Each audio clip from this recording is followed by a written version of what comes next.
Up first this evening, the spike in COVID-19 cases did not stop hundreds of residents and outsiders who journeyed to a compound in St. Elizabeth today to celebrate the 284th annual Maroon Festival. There was uncertainty about the event amid media reports that the security forces would be clamping down on the mass gathering. But as our reporter Dwayne Anderson now reports, the festivities went ahead just as planned. From the outside looking in, it seemed a standoff was looming. Soldiers and police officers took up positions at the main entrance to a compound. Even in cyberspace, confusion reigned about the status of the Maroon event. A post from Jamaica Information Service was posted and subsequently removed. But in the village, there was no sign of tension and uncertainty about the event. In fact, it was all revelry and celebration among the hundreds of people who participated in the activities. This is the Kinder tree. The word Kinder is Maroon for one family. The Maroon say it is here that Captain Kodjo met to plan his attack on the British, and it is here that they met today to kickstart their annual Maroon festivities. That was followed by a concert. Some of those who attended say they came from as far away as Ghana. Years ago, our ancestors came here. We are all one family from one African country.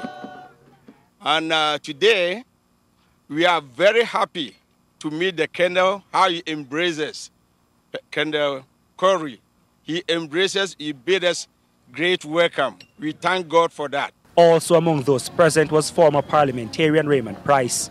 He said the local authorities missed an opportunity in a compound on Thursday. It seems that the uncertainty existed in the state of Jamaica. The uncertainty did not exist at all in the Maroon state. But one thing I can say, and kudos to the Colonel and his team, because I've been to other venues, other events since COVID landed on our shores. And you would recall driving up the road from Trinil, there were stewards, state stewards, who were doing their COVID tests. I think that the Ministry of Health actually lost an opportunity.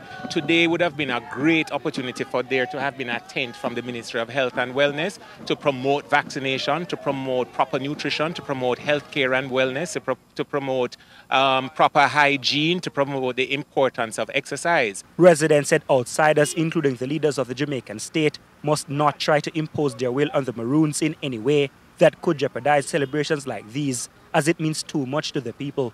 You see, if this not go on at airtime, enough people can't send them picnic at school. Enough people can't not even look out sick mother up in bed. Dr. Fee can't find it, and so forth. So you see, when the most Christmas are come around, all the grand market and so forth, you know, we don't have no Merry Christmas. At this year, we have Merry Christmas. Chief Richard Curry addressed residents and patrons at the event.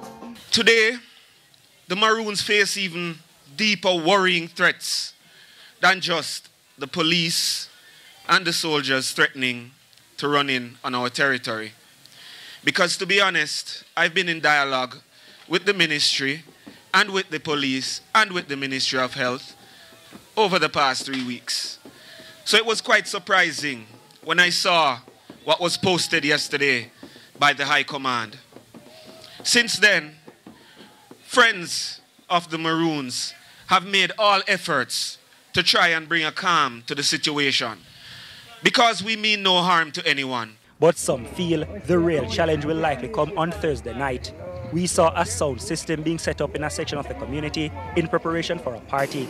It remains to be seen if the Jamaican authorities would intervene if a party goes ahead, or whether the Maroons will be allowed to celebrate without interference. Reporting for TVJ News, I'm Dwayne Anderson.